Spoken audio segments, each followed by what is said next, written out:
2 दिन दुनिया के दिग्गज दिल्ली में मंथन करेंगे। सवाल यह है कि आखिर इस मंथन से क्या निकलेगा, और यह सवाल इसलिए बड़ा हो जाता है क्योंकि 1.5 साल के बाद भी दुनिया का एक हिस्सा जंग में झुलस रहा है। बाली में हुए G20 सम्मेलन में भी यूक्रेन जंग का मुद्दा उठा था, तब रूस और चीन ने इस पर आपत्ति भी जताई थी। तो क्या नई दिल्ली में भी यह मुद्दा उठेगा?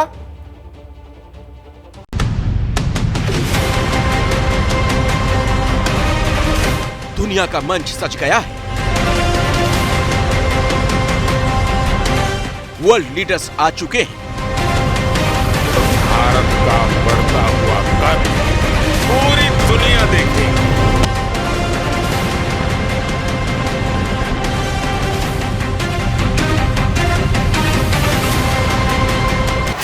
भारत की धरती पर इस मेगा इवेंट में अगले 48 घंटे दुनिया के लिहाज से बहुत अहम हैं। इन 48 घंटों में दुनिया की दशा दिशा तय करने वाले कई अहम मुद्दों पर चर्चा हो सकती है, कई अहम फैसले लिए जा सकते हैं। लेकिन सबकी नजर इस पर टिकी है कि करीब 1.5 साल से चल रही रूस यूक्रेन वॉर को लेकर दुनिया के ताकतवर देशों के लीडर्स के बीच क्या रायशुमारी होती है।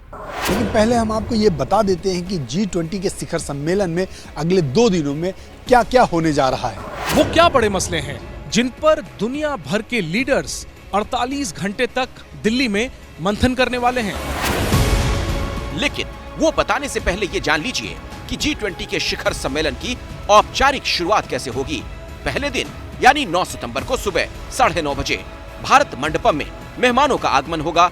प्रधानमंत्री मोदी के साथ वेलकम फोटोग्राफी होगी। उसके बाद सुबह 10:30 बजे से समिट हॉल में वन अर्थ पर पहला सेशन होगा।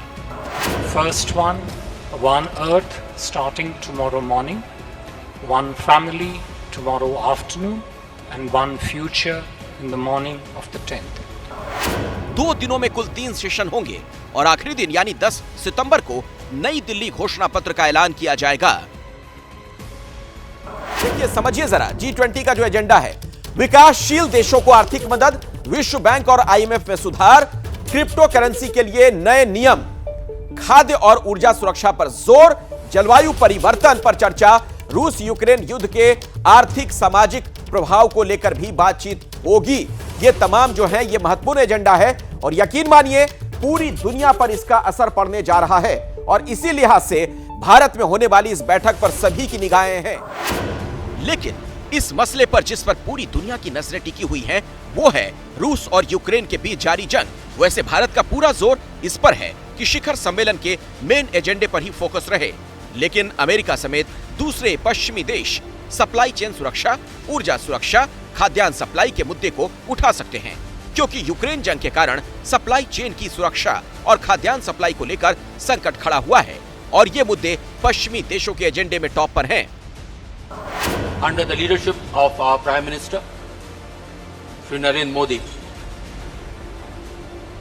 the focus and the vision of India G20 presidency has been to bring focus to the global discourse, to issues which make a difference to people's lives. Bharat की पूरी कोशिश है कि बैठक पर विवाद का साया न पड़े, लेकिन आशंका है कि शिखर सम्मेलन में रूस यूक्रेन जंग से उपजे हालात की छाया पड़ सकती है। ऐसी आशंका इसलिए जताई जा रही है क्योंकि पिछले G20 शिखर सम्मेलन में भी रूस यूक्रेन वॉर का मुद्दा उठा था। G20 के बाली घोषणा पत्र में युद्ध की निंदा करने वाला प्रस्ताव लाया गया था, लेकिन रूस और चीन ने उस निंदा प्रस्ताव को नकार दिया था। बाली में हुए पिछले शिखर सम्मेलन में यूक्रेन के राष्ट्रपति ज़ेलेंस्की ने वीडियो कॉन्फ्रेंसिंग के जरिए संबोधित किया था, लेकिन इस बार यूक्रेन को नहीं बुलाया गया है। लेकिन अमेरिका, ब्रिटेन समेत पश्चिमी देशों का पूरा जोर रूस की घेरेबंदी पर है। हालांकि रूस के राष्ट्रपति पुतिन और चीन के राष्ट्रपति जिनपिंग दोनों इस शिखर सम्मेलन से पहले ही कन्नी काट चुके हैं, लेकिन जानकारों का मानना है कि पश्चिमी देश G20 जैसे बड़े प्लेटफॉर्म पर रूस यूक्रेन जंग की बात जरूर करेंगे।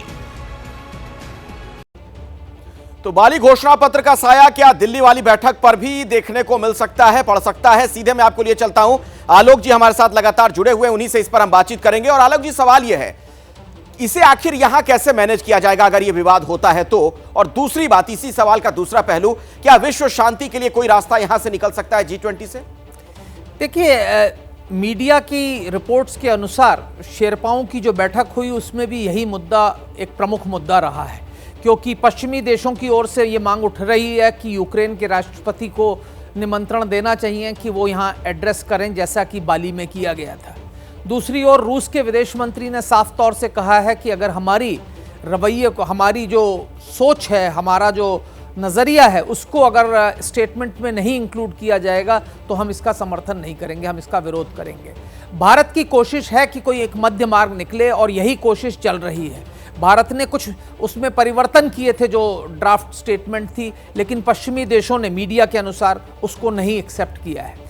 भारत के लिए आवश्यक है कि हम इस गंभीर मुद्दे पर कोई सॉल्यूशन, कोई समाधान निकालें, क्योंकि ये युद्ध हमारे हित में बिल्कुल भी नहीं है। इस युद्ध के चलते दिन प्रतिदिन रूस कमजोर होता जा रहा है और चीन पर निर्भर होता जा रहा है, और रूस और चीन एक साथ हो जाएं ये भारत के सामरिक हितों के लिए अच्छा नहीं है। तो भारत की ओर से कोशिश होनी चाहिए कुछ ऐसा समाधान निकले, क्योंकि इस वक्त हकीकत यह है कि रूस और यूक्रेन दोनों ही समाधान चाहते हैं। बिल्कुल, पूरी दुनिया चाहती है समाधान। मैं आऊंगा आपके पास दोबारा भी।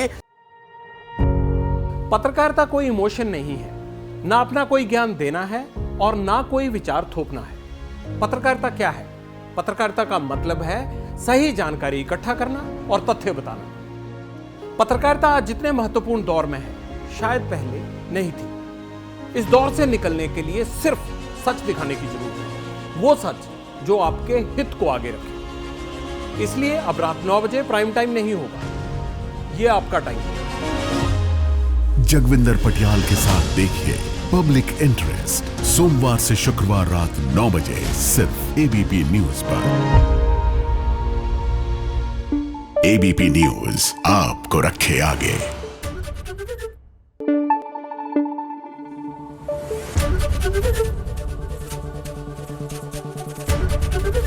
एबीपी न्यूज आपको रखे आगे।